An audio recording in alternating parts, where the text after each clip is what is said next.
जो तंत्र है जी।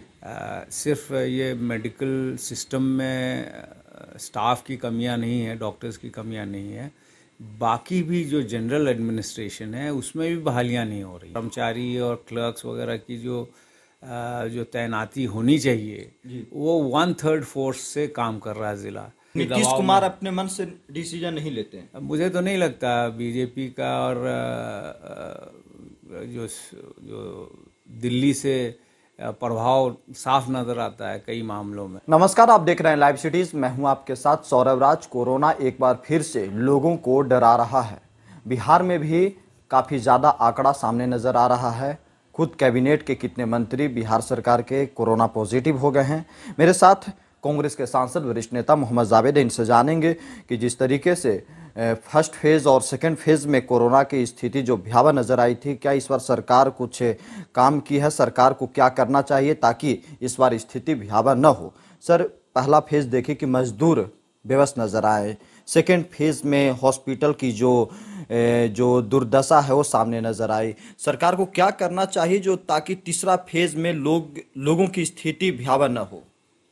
देखिए, अनफॉर्चुनेटली दो दो वेव्स आए जी। और दूसरा वेव तो इतना ख़तरनाक था कि कोई ऐसा परिवार नहीं है जिसका कोई ना कोई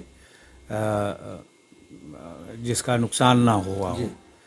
लेकिन जो अस्पतालों की स्थिति देखते हैं, अस्पतालों में डॉक्टर्स या नर्सिंग स्टाफ या जो अलाइड फोर्सेस होती हैं उसकी संख्या हम देखें तो उसमें कोई वृद्धि नहीं हुई है। कुछ ऑक्सीजन सेंटर्स ज़रूर बने हैं, लेकिन जो अस्पतालों में जो स्पेसिफिक बेड्स होने चाहिए उसका इंतज़ाम देखने को कहीं नहीं मिला। और महामारी में सबसे ज़्यादा जो प्रभावित होता है वो गरीब मज़दूर लोग होता है।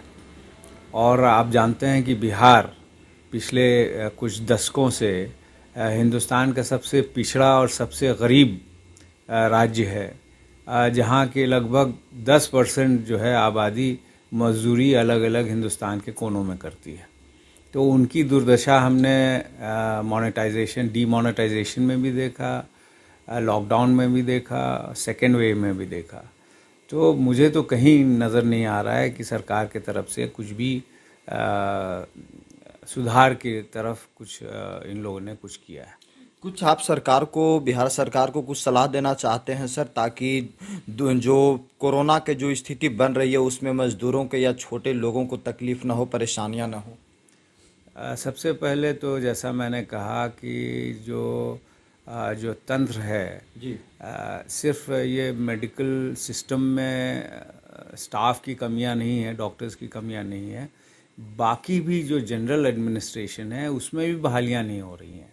अभी हमारी दिशा की मीटिंग हुई 28 दिसंबर को, तो पता ये चला कि जो ज़िला में डीएम से लेके पियून तक और कर्मचारी और क्लर्क्स वगैरह की जो तैनाती होनी चाहिए वो 1/3 फोर्स से काम कर रहा है ज़िला। तो जब 1/3 फोर्स से ज़िला काम कर रहा है और आबादी हमारी दिन ब दिन बढ़ती जा रही है, संख्या हर साल में 2 साल में लगभग अच्छा खासा परसेंटेज बढ़ रहा है, तो उसी के हिसाब से ऐसे माहौल में इसको कंट्रोल करने के लिए या सुविधा पहुंचाने के लिए जो रिक्त पद है इसको भी भरना चाहिए, जो नहीं की जा रही है सरकार की तरफ से। एक छोटा सा सवाल यह है कि आज के समय में भी कई जगह पे रैलियां हो रही है, बिहार में मुख्यमंत्री खुद यात्रा पे निकले, क्या इन सब चीज़ों पे रोक लगा देनी चाहिए ताकि कोरोना की स्थिति देखिए, इसमें कोई शक नहीं कि अभी ये सब की ज़रूरत है नहीं जी। और ये सब लोगों का ध्यान अलग करने के लिए किया जाता है जी। और अभी आपने देखा होगा कि वहाँ कई मंत्रियों को और विधायकों को इन्फेक्शन हो गया है। वही नहीं, जो माननीय मुख्यमंत्री जी का दरबार लगता था, जो आम जनता उनसे मिलती थी, उसमें से 6 एक दिन में पाए गए जिनको कोविड था।